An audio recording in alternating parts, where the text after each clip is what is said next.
So I meet the other contestants. Everyone's like, I own like 7 grilled cheese restaurants. I'm a Michelin-rated chef. I felt so out of place. First round, the Michelin star chef went home first. It was the first time that I felt like my cooking was actually something other than just like a bored 20-year-old girl who wanted something to do. I beat a Michelin star chef. That makes me legit. It was something that really just changed my outlook of who I was.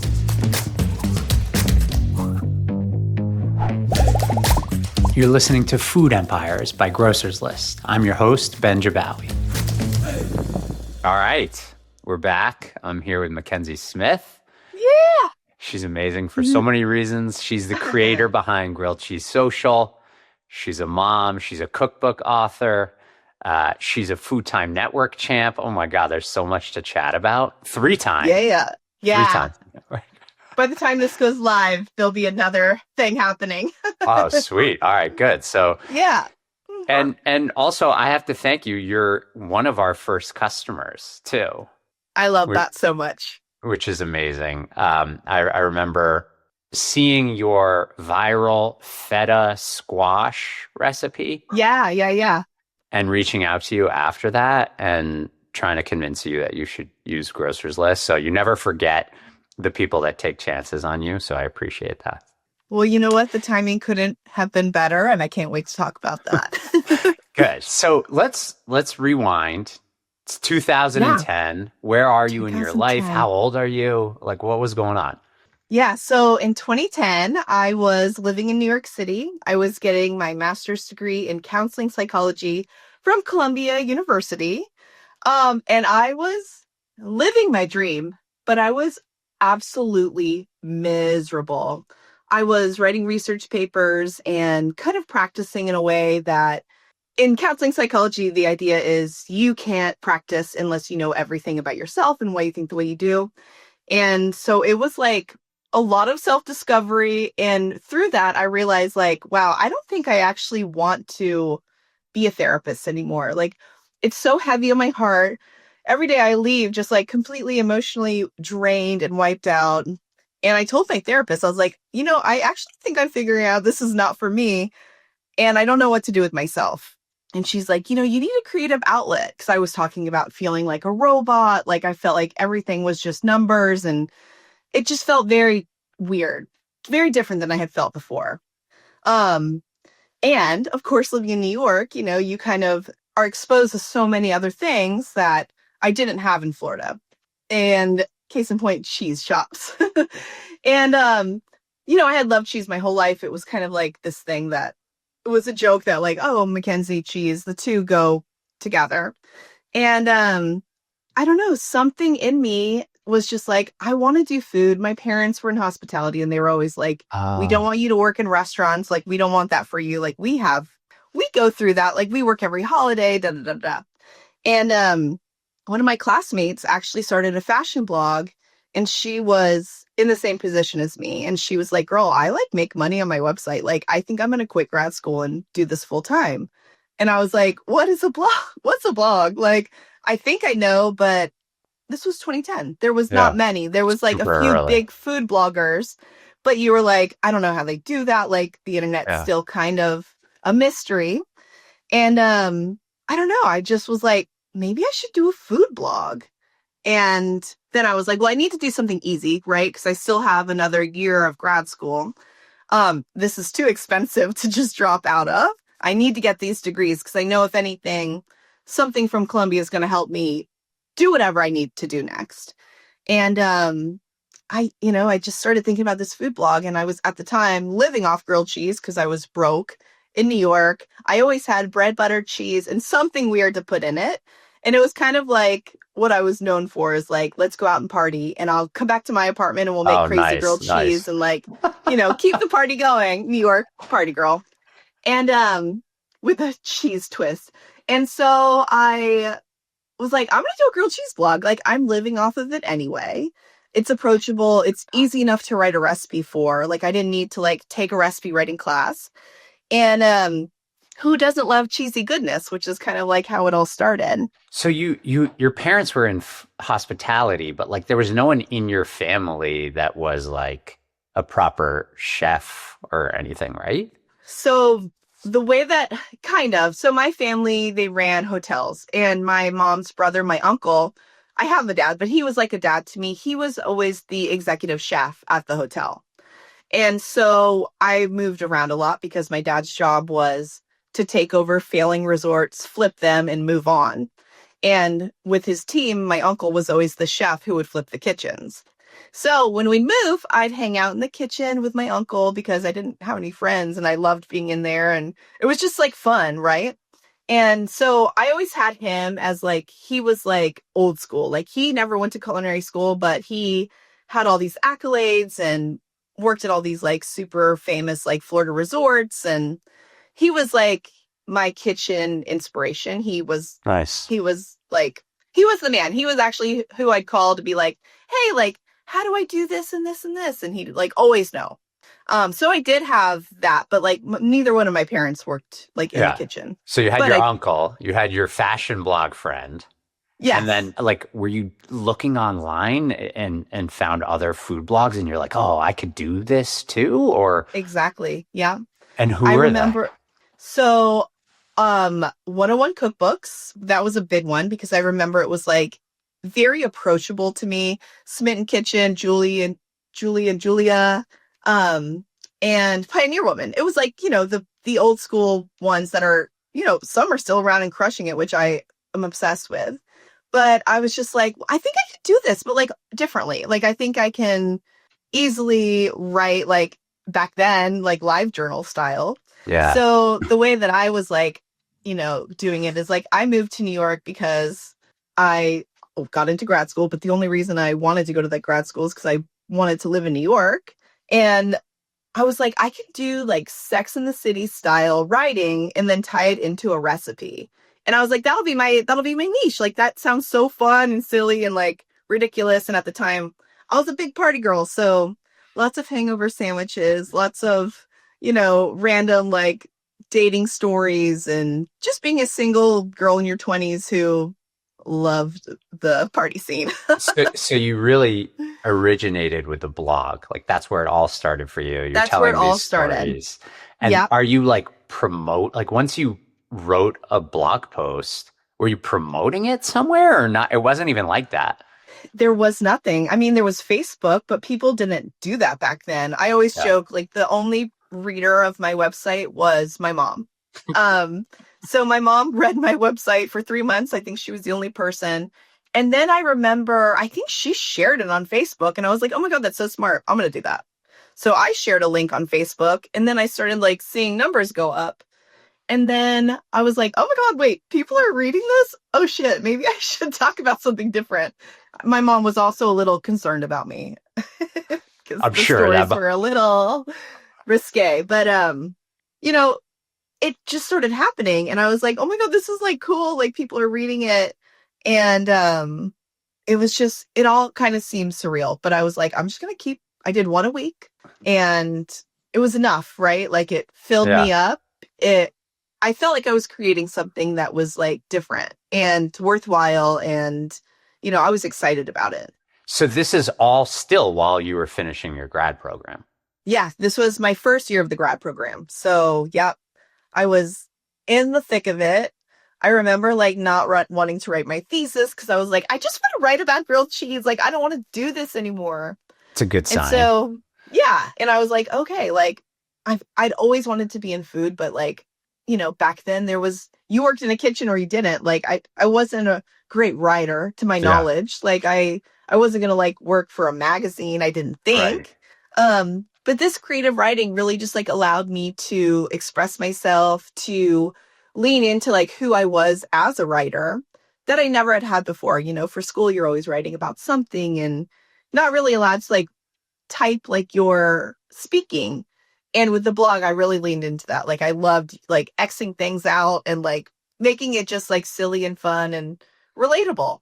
Do you still write that way today? No, I write Yeah. for Google these days, which is a whole nother thing. But Yeah. honestly, that's kind of been something that I've been tinkering with because, with all this AI on Google, I'm like, well, maybe this is a good thing in a way. Maybe we can go back to writing Like, I know the joke is always like, I don't want to read your backstory about pancakes and your grandma and all this. I'm like, well, maybe this is kind of what we can lead to. Like, maybe people will Yeah, start coming back to our blogs to read our stories instead of like, Google just spitting out your recipe.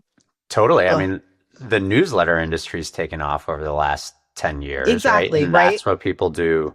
The newsletter is about how you write and the stories you tell. So Yeah. I think you're probably onto something. So were you making any money in that period of just Oh, blogging once a week? $0. Zero. $0. Definitely spending all my money on like fancy cheese. So when did you But actually start to make money? at the end of that first year, Wisconsin Cheese approached me and they were like, "Hey, can we pay you $500 for a recipe?" And I was like, "Hold the door. Like, wait, you're going to pay me for a recipe? Like, okay. Like, yeah, of course I'll do it." And it wasn't even a grilled cheese, it was a mac and cheese recipe. But I think I did a mac and cheese grilled cheese because I was like, obviously I have to make this work. And I just remember being like, "Oh my God, wait, can I make a living out of this?" And not 2 weeks later, did I get an email from Saveur magazine who used to do a blogger of the week interview. And they were like, "Hey, we want to interview you." And this was like a month before graduation when I'm literally like, just like, I don't know what to do with myself. I don't want to be a therapist, but like I put in so much to this. I don't know. And so I went to this interview and Helen Rosner, who you might know from Eater, she's Of course, yeah. I think she's like New York Post. Oh my God, New York Mag. Sorry. She's gone on to do incredible things and like still one of my biggest inspirations. She was like, "Hey, can I interview you?" And during the interview, I was like, "Yeah, I don't know, like what I'm gonna do after grad school." Like a lot of my content was about, being really unhappy in grad school. And she's like, "Well," I think I joked and I was like, "I mean, do you want to hire me here? Like, I would love to work here." And she's like, "Yeah, you want to work here? Like, I'd love to hire you here. Let's do an interview." And I was like, "It's all happening. Like, how is this real life?" And So that's like 50 recipes in, one a week. yeah, You get your first sponsored post opportunity and a full-time job in a area that you well, love. it was an internship, Okay, but okay. yeah, but I mean, still, for me, it was like I was a nanny at the time, so I nannied, I interned at the magazine, and then I got a job at a cheese shop because I was like, if I'm gonna be a professional cheese girl, I gotta know my shit. And so I started working at this little cheese shop in Brooklyn called Debonair. Now they don't have a cheese case anymore, but back in the day, it was like the coolest hipster bodega with fancy cheeses, fancy drinks, and fancy coffees and sandwiches. And it was like where all the Brooklyn celebrities would like get their coffee in the morning. So, the scene was just wild and I was absolutely living my best life that I never even knew was possible. Amazing. Yeah. So throughout, like I went pretty deep on your Instagram to prepare for this, which was fun. I Yeah. I found that like for a long time, it seems, I'll pull this up. You had a, a bit of a Throwback. um not obsession, but like you got it seems to like get excited about Guy Fieri, right? Like Oh my gosh. Yes. Obsessed. okay, all right. So it is an obsession. Yeah. So yeah, tell me about this, first of all. What Okay. are we looking at? So Guy Fieri, like, as someone who loves cheesy goodness, he was like the one food person who is like really into that over the top, ooey gooey goodness. Like his tagline at the time was like, "Put it on a flip flop and I'll eat it," or something like that. And I was like, that's how I feel about cheese. Like, this is I know we don't say this anymore, but back then I was like, he's my spirit animal. So I had this like healthy obsession with him, and I would always share like memes and like I was him for Halloween. And it was just, I don't know, it was something that I'm a big manifester, and I was always like, I would love to go on his show. Like that would be that would be top notch. Like that would be incredible. So yeah, I don't know. I think I just started pushing that out into the universe, and some other things happened before we got there, but yes. Yeah. So tell us like how the first, you know, First time you landed on Guys Grocery Games. How did that come to be? You're still blogging every week or whatever, right? Okay, so this is there was some things that happened. So I had promised that I was never leaving New York. Like I'm obsessed with New York. I'm never leaving. I had just within the last year I had started a catering business at Acme Studio, which was the biggest prop studio in New York. They also had a photo studio at the time. And I was their in-house caterer and food stylist. So I was in a toxic relationship and I was like, honestly, I gotta leave New York. So I was getting ready to move to California. I wanted to start an edible line. And I had been like, oh yeah, I need to change the scenery because I am never going to get out of this if I stay here. Like I can't do this. And me and a girlfriend were gonna move to California and start this edible company. Like a cool condiment. It was gonna be like yuzu jellies and balsamic strawberry jam, like fun. Oh, Yodi, this dog. Here, come here. He needs to make an appearance. He's just tapping around. So He's just tapping around below me with his little fingernails. So anyway, I was moving to California. I had stopped doing all my jobs and I was just like having like a month in New York before I left, and I get this call from my mom. In the meantime, my parents had moved to New Smyrna Beach, retired, and opened a bed and breakfast with my uncle, who was the chef. Oh, wow. And so there was lots of things happening. But my mom called me and she's like, hey, like we have a wedding at the hotel this weekend. Your uncle isn't feeling well. Do you think you can come and help cater? Oh, wow. And I was like, of course, I'm literally doing nothing right now. Like, let's do this. And I get down to Florida. And my uncle, who was like old school, like I said, like he was like not Gordon Ramsay, he would never yell at me, but like he was like, on your feet, don't show the guests you're like lounging. If you got time to lean, you got time to clean. And he was laying down. And I'm like, what is happening here? I'm like, are you okay? So basically, me and my mom catered this whole wedding, and Bro, his name was Bro, just like told us what to do. And it was very weird. Like I knew something was up. We could tell he wasn't feeling well. And so that Monday, I was like, I'm going to go to your doctor's appointment with you because he was like 65 at the time. He was born with spina bifida. So he had like some health issues. He was actually like one of the first kids that was able to walk. Like they had like done research studies on him. But during that, he had a lot of blood transfusions as a kid. And back then they didn't check blood, blah, blah, blah, blah, blah. So I go to this doctor and I'm going to not cry because I always do. But I go to the doctor's appointment and the doctor's like, do you want your family to leave the room? And I was like, I'm not leaving the room. Like what? Wow. And he's like, no, you can tell them. And they said he had 3 months left to live. Wow. And I was like, what? I didn't even know you were sick, dude. Like, what the fuck? No, you're not. Like, we were all just like, me and my mom were like, I still like tear up because it was so of course. Insane. Anyway, so I remember like going into the car, and my parents like live near the beach. So we drive up and down the beach, and I'm like, we're going to fight this, bro. Like, there's no way this is taking you down. Like, you've been through so many tough things. Like, you can fight this. Like, I know you can. And he was just like, I don't want to anymore. Wow. And we were like, anymore? Like, he never told us any of this, right? Like, we've kind of come to the conclusion that maybe he knew about this and didn't tell us because it was fucking crazy. Yeah, too hard. Yeah. Too hard. Excuse me. You can beat me out.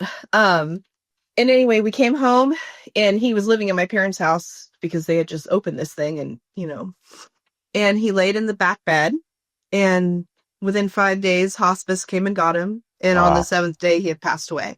Oh my and God. I was just like, I had never lost anybody like super close. And I was like, well, this is the worst thing I've ever been through. This is like such a surprise. Like I honestly couldn't process it. I was like, well, I'm not moving to California after this. This is so traumatic. Like I'm not moving across the country from my family. I'm not going back to New York in the middle of February, which already seasonal depression always got me. I'm going to stay in Florida. I'm going to work at the hotel.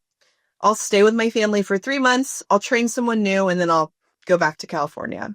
And during that time, I met Jeremy, who is now my husband. So the Amazing. 3 months turned into, I think I've been Forever. here almost 10 years. Yeah. And even though it was like the saddest, most traumatic thing, like I always feel like things happen for a reason. And Yeah. now I'm live next door to my mom and dad. Oh, And wow. it's just like That's amazing. the life is so different from the one I expected, but it's so good and incredible. And anyway, so back to Guys Grocery Games. I was living in Florida now at the point. I think I'd been here maybe 6 months. And Were you still blogging throughout this whole process? no, Okay. You were because I was paused. like, I was paused. I was like at such a weird crossroad. I was like, I don't live in New York. I'm dating someone that's like, Sure. my stories are not fun. Like, I Yeah, mean, they're yeah. different. And I just felt like no one cares anymore. Like maybe I should just like call this thing quits. So I took like 6 months off, and then I honestly think I got a sponsored job, and I was like, I could use some money. Like let's put a blog post up. And I did that. And a week later, maybe I got an Instagram DM that was like, hey, I'm a casting agent for Guys Grocery Games. Like, would you ever be interested in competing? And I was like, oh my God, the universe. Absolutely, yes. Like, is this real? Like, how do I know? Like, Right. I had no idea. And so I sent an email and I followed up, and they were like, I took the first call, and it was like, I think 4 rounds of recorded Skype calls and a kitchen test, right? Just to make sure that you knew what you were doing and you were not just like an Instagram Yeah. fraud. And yeah, so I did the interviews and I didn't hear anything back. And I'm like, oh my God, no, like I didn't make it or I wasn't good enough. And then I got a call and it was like, hey, can you compete next week? We're having a cheesy episode.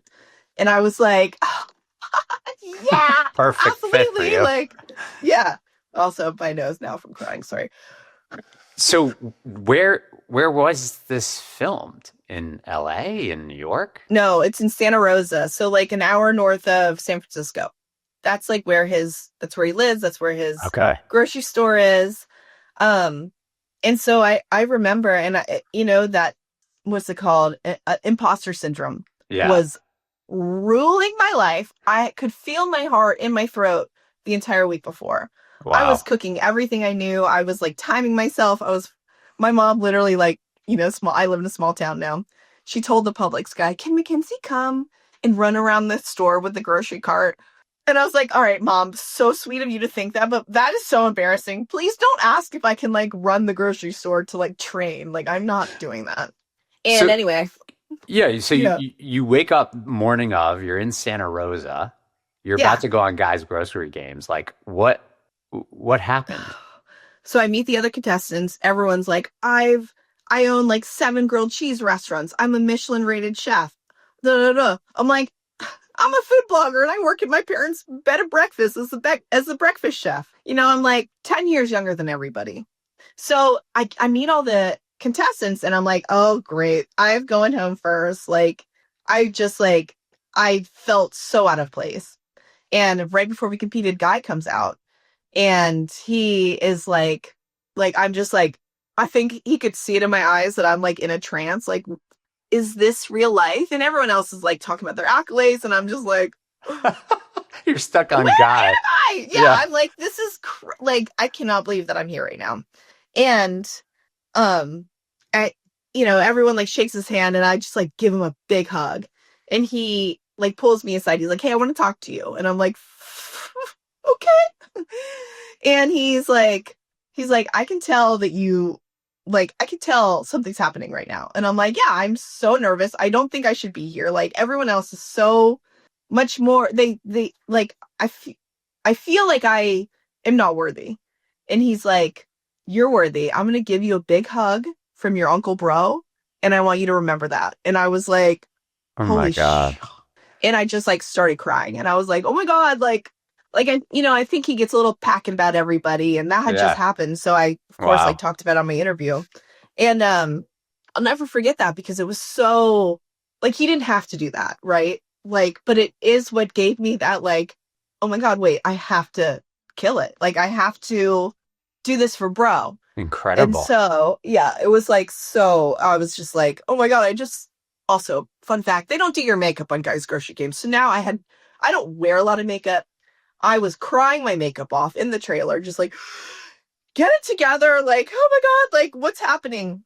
And so now it's time to compete. First round, I don't even remember what I made, but I won. And I was like, what? The Michelin star chef went home first. Wow. And I was like, I think I honestly just blacked out. And like the next competition, another person goes home and I'm still in the thing. Final round, it's a burger competition, but you had to spin a wheel. And it was against Darnell, who has gone on to, or no, wait, this was another competition. Sorry. The final round was, like, I'm sorry, I'm getting the episodes mixed up. No, it's okay. Anyway, the final round happened and like, I somehow won. Do you remember what you cooked? Yes, now I do. That's what I was like trying to go back. I'm like, what was it? I cooked a grilled cheese. Nice. And it was a fig jam glaze. It was a breakfast sandwich that I was making at the hotel. And I knew Guy didn't like eggs, so I made sure to leave the eggs off. But it was a sourdough grilled cheese, Munster goat cheese, and fig jam glazed Canadian bacon because I didn't have ham. Oh. And then I had to use pork rinds. I knew that's what it was. The challenge was use something special in the store that they picked out. And so I deep fried Brussels sprouts and kind of made this like Parmesan pork rind crunch for them and a sauce. And so everyone's eating it and Guy's like putting the fried Brussels sprouts on the grilled cheese. And he's like, dude, everyone try this.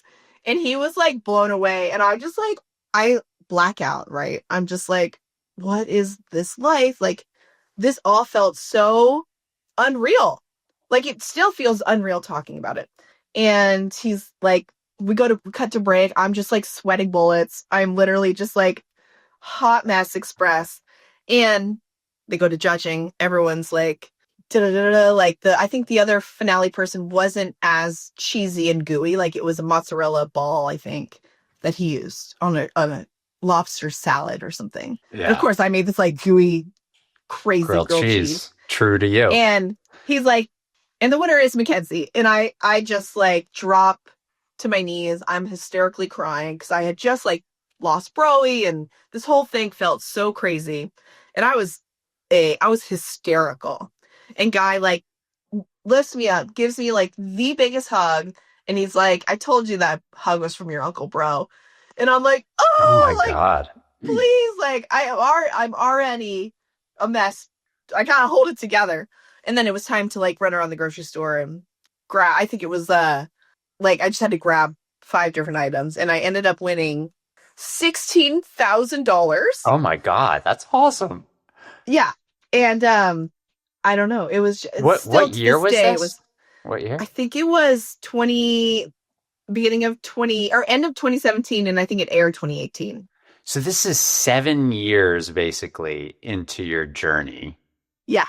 Was this the single most defining moment of Grilled Cheese Social? It was the first time that I felt like my cooking was actually something other than just like a bored 20-year-old girl who wanted something to do.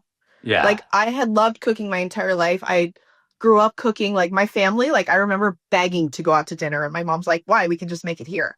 And so it was always a part of me, but I never felt like I had like deserved to be a good chef. Like when I worked at the magazine, it was an unpaid internship. They paid us in going to cooking schools across the country or across the world. So I got to go to cooking schools, but in a very different way. Like I went in Morocco and Thailand and wow. Amazing, right? But like nothing felt like I never had worked in like a Michelin restaurant or anything. Yeah. Like I had sold a few menus when I lived in New York and that was like the closest, and then working at the hotel. And yeah, so it felt so unreal. And I remember like, I still remember, like I have these light bulb memories across life, right? And I'll still remember sitting in the shower and being like, holy cow, I just won Guys Grocery Games. Like that makes me legit. Like I beat a Michelin star chef. I beat a restaurant owner. I beat a YouTube person. So like crazy. It was something that really just changed my outlook of who I was. So that kind of helped you get over that initial imposter syndrome compared to who you Yes. were competing against. How did Yes. you actually like turn that into a business? Walk us through like the platform that you launched that's Grilled Cheese Social today. Yes. So after that, I was like, honestly, I'm getting it back. Like, I am working at the restaurant. I'm going to start making stories had just came out. Okay. So, like, this was a new Instagram feature. And I remember, like, literally the day one of the stories, I was like, I'm going to teach you how to make bucatini amatriciana on my story. And Nice. it was so hard because I had never done video before. So I'm like videoing and showing myself. And like, I remember the feedback was like, oh my God, this is genius. You should do this. Wow. And so then I started teaching people how to cook on my stories and posting the picture on my Instagram feed and then on the blog. And I just kept doing that. And then I kept growing. And then Instagram Reels became a thing. And I was like, oh my gosh, sweet. Now I can put those stories into a video format and have it linked to one thing. And things just kept happening. And I just kept adjusting and evolving and seeing like where I could be in this space. And fast forward, I started getting more sponsorships. I went on a blogger trip to Wisconsin that I had got invited on with Roth Cheese. I met Jackie, who is now my manager. She was working for another food company at the time, representing the brand side. And everything, I always say, for me, it's always kismet because I'm constantly putting what I want out there into the universe. I say it daily. I write it on the wall in the shower. Like these are just weird little things that I've done. And then somehow it happens. And I know it's a mix of hard work and manifestation and saying yes to things. And the job started coming. The website, I remember I had monetized it with Google AdSense. And I think I was making like $18 a month. And I had met some local girls who were keto bloggers. Hmm. And they were like, why don't you sign up for like Mediavine? And I was like, what's that? And they were like, girl, your blog's like 10 years old and you don't know what Mediavine is? I'm like, I don't know. I've not been like taking it seriously. Like I've been doing sponsored posts and Yeah. anyway, so I saw that you need like 10,000 page views. And I was like, oh, I can buckle down and do this. And I did. And then I got with Mediavine. And then I remember actually Heidi from Foodie Crush was like, I make $5,000 a month on my website. And I was like, Just excuse from me, the ads. Yeah. just from the ads? Like, you don't do anything? These are just from your past content? She's like, yeah, you should absolutely be leaning into this. And so those keto girls like taught me a little about SEO. And then I went home, I signed up for SEMrush. I took all the SEO classes within that. And then I just started cranking. I would do half SEO work and half social media work. And it started working. I started making money. And then I got pregnant. And then it was COVID. So I was pregnant during COVID and I was fine, right? I was making a living. The hotel money was nothing compared to my blog money, but it was still like, I'm a restaurant chef now. So I need that to be part of my identity because it also helps people take me more seriously. Like Sure. I'm not Credibility. just like, yeah, the credibility. And yeah, so I during COVID though, it was like, I'm so pregnant. They're telling me that like I shouldn't be outside. So the hotel quit, or the hotel didn't quit.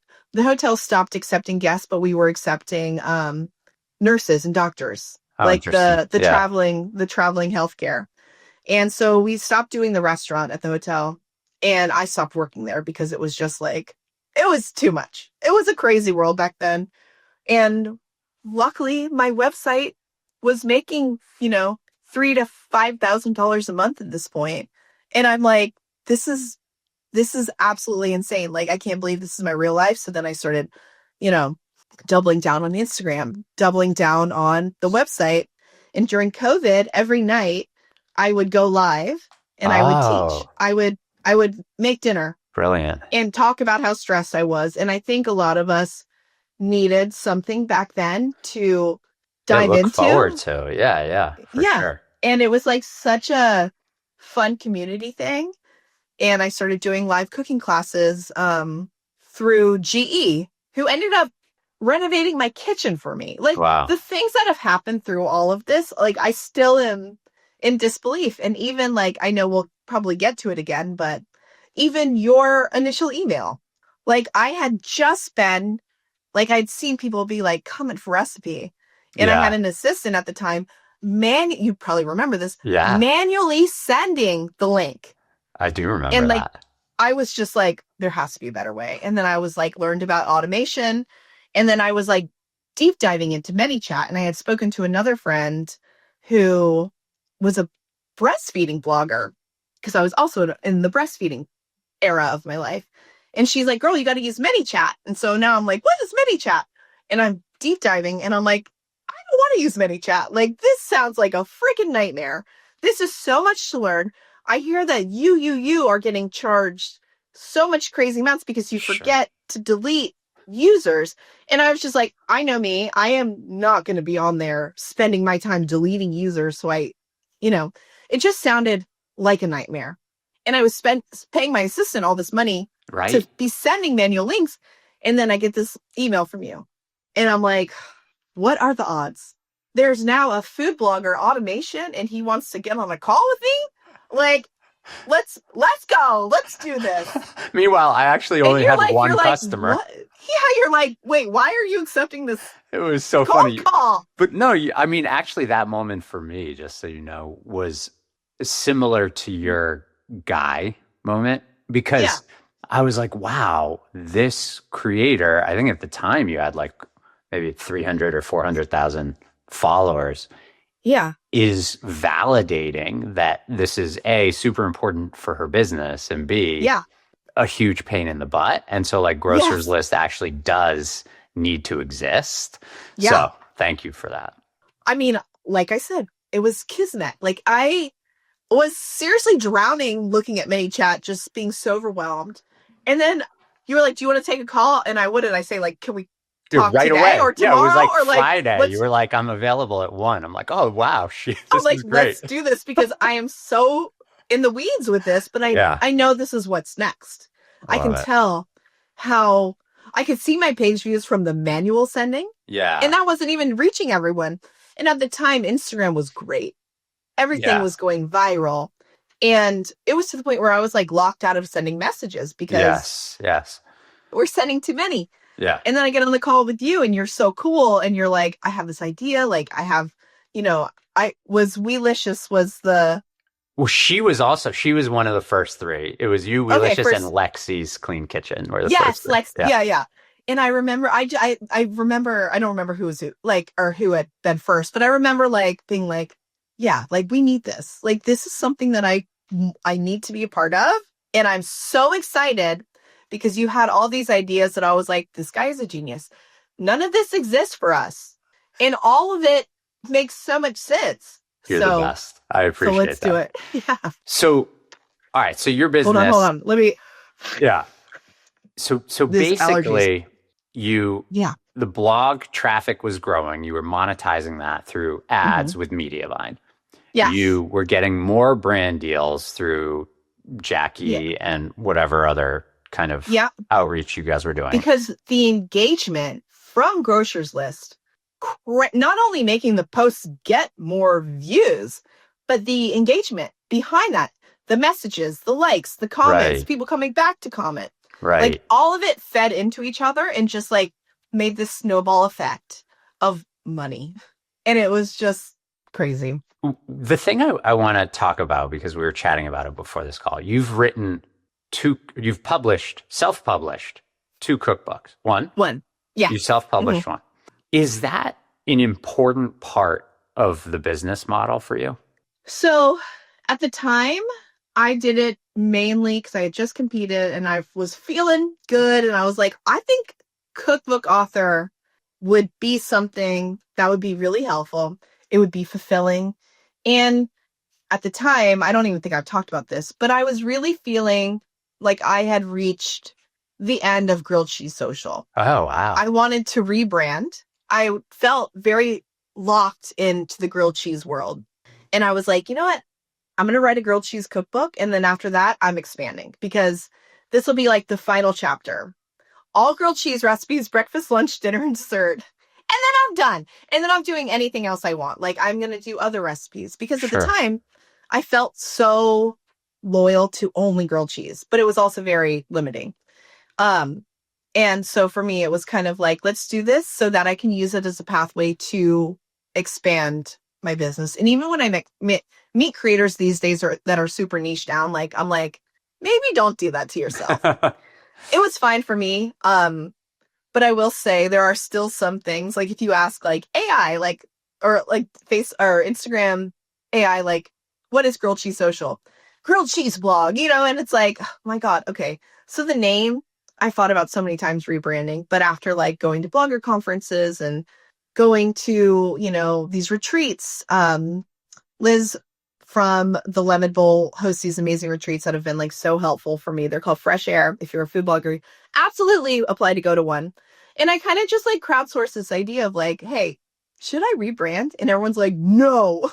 And I'm like, okay, that's all I needed to hear. So I that was honestly it. just Yeah. like, yeah. So then I started dabbling my toes in mac and cheese recipes and then other cheesy recipes.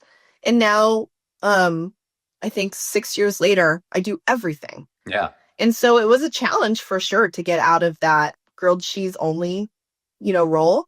But for me, the cookbook was kind of like, this will be my like ode to grilled cheese, and then I'm moving on. So it was more of a credibility thing to Yes. do that Yes. more than like a financial or Yes. yeah, Yeah. Like I knew I was going to make some money because I obviously ran the numbers, sure. but I had bought 50,000 cookbooks, Wow. shipped every single one of those by hand, signed every single one of them. And it was so much work. Like, I was like, I love doing this, but honestly, never again. Like, if I do another cookbook, it's going to be with the company that Yeah. handles distribution. I don't want to ship another thing from my house ever again. Like, I am Wow. That's a lot of not built for this. inventory. And you Yeah. had to front the investment for that. Yes. Yeah. Wow. And so I had worked with a local company and they're called Storybook Farms. They're great. They actually publish a lot of Florida restaurants, their cookbooks. So, and this is so funny. It's actually how I got into being the food stylist for a lot of other brands because I was writing my cookbook. First Watch needed a food stylist and the owner was like, "Hey, well, Mackenzie's shooting and styling her whole book. Maybe she can help." And I was like, Oh, "Yes, I that's can." huge. Yeah. So then I styled the First Watch cookbook, and from there I got Margaritaville, Sonny's Barbecue. I've Wow. worked with Hard Rock, like all the things happen from just saying yes to one thing. And that was all from this self-published cookbook. So even though it was a pain in my booty, it was worth all of the strife. I love that takeaway for me. I mean, I even saw you've done almost 5,000 posts just on Instagram. Crazy. I know you have what, 1,000 recipes or something like that. Yes. Like Yeah. that level of consistency and saying yes in your words has put you in the position to get all these amazing opportunities. Yeah, and I will say there have been times in this career where, like I mentioned before, I just was done, right? Like I felt like no one would care because I wasn't a New Yorker. I was living in a beach town in Florida. I had a boyfriend, and I wasn't like a party girl anymore. Like I felt like no one cared anymore.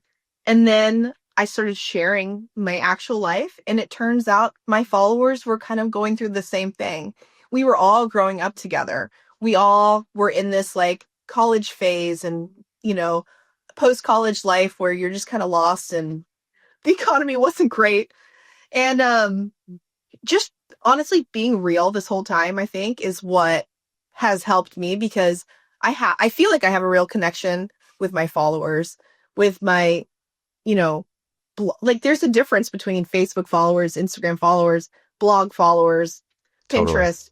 It's all different. And I do feel like keeping it real has been something that not only helps me, it's my therapy, honestly. Like it helps me figure out who I am. It's helped me become who I am. And it's also helped me relate to so many people online. Like I remember being pregnant during COVID and just all day talking to people online. because so many of us were like, what in the world is happening? Like, Wow. are we going to die? Like, Yeah. what is going on? Like, that community aspect and going live for that period sounds like that really did a lot for you. it did. Both like just emotionally and for the For blog. everything. Yeah. Literally, it was like, it was what I needed. And when I look back, I'm like, who even knew that this could be a job? Like, when I was growing up, there was no social media. Like, Yeah. I'm turning 40 in a few months. Like, it's just such a different world. And like, it just goes to show like how fast things change and how on your feet you have to consistently be. You can't just get comfortable. You have to be able to adapt. You have to be able to see what's next. And you have to be open to that. Like, I think a lot of people, and I'm not trying to trash anyone at all, but I think a lot of people get comfy, and like brands too, right? A lot of things get comfy and then you don't feel like you have to change. Yeah. And then you get lost. And I think like, I don't know, I think especially in the digital world, it is so important to just constantly be on the lookout for what's next. Yeah. And on that note, like where are you headed next? Well, I feel, when is this airing? Do we know? Probably Feb. Okay, perfect. So, by the time this airs, another one of my Food Network episodes, I just filmed another one a few months ago. It airs in January. And your girl might have won again. So That's amazing. Yeah, this will be my third win, which is so exciting. Also another all-star competition. So these are all other chefs who've competed many times. Another surreal moment because I'm like, how am I like an all-star champion? Like, who am I? Like, I still feel like it makes me giggle to be like, this is it. This is real. And I also am working on something very exciting. I signed with a big publisher, and I haven't even announced this on social. So if you're watching this, keep it up between us and Grocers List. But I signed with a big cookbook company, Clarkson Potter, and I turned my manuscript in. And when this airs, I'll probably be shooting the photography for it with a talented team. And it's so funny because this is also another crazy, weird manifestation thing. But 12 years ago, when I was living in Brooklyn, a girl named McKenzie Smith, which is also my full name, messaged me. She's like, hey, like, could I shoot some pictures of you? Like, I really want to get into food photography. And I'm like, yes, I don't know what I'm doing. I would love to work with you. Like, let's meet up. We met up. We literally hit it off. Like, we became like so tight off one coffee lunch or coffee date. And now she's photographing my cookbook, and she's like a big time food photographer now. And it's just one of those things where it's like, 12 years ago, I was like, what if one day you could shoot my cookbook? And now it's happening. Oh, I love that. You really have a focus on manifestation. It's so cool. I do. Good. Well, congrats on everything. Super exciting. Thank you. Yeah. And if you want to hear the full episode, we'll include a bunch of the links that we talked about too. Yeah. To Mackenzie's favorite recipe, among other things. Just comment, listen on the post below, and we'll send it right over to you. Thank you so much, Mackenzie, for joining us on the podcast. Thank you so much for having me. This was so fun. Therapeutic, of course. Good. If you made it this far, you're serious about growing your food empire. Thousands of the top recipe creators use Grocers List to drive more website traffic, grow their email lists, and earn more through paid memberships. Head to grocerslist.com/podcast to learn more about how we can help you grow, engage, and monetize your audience.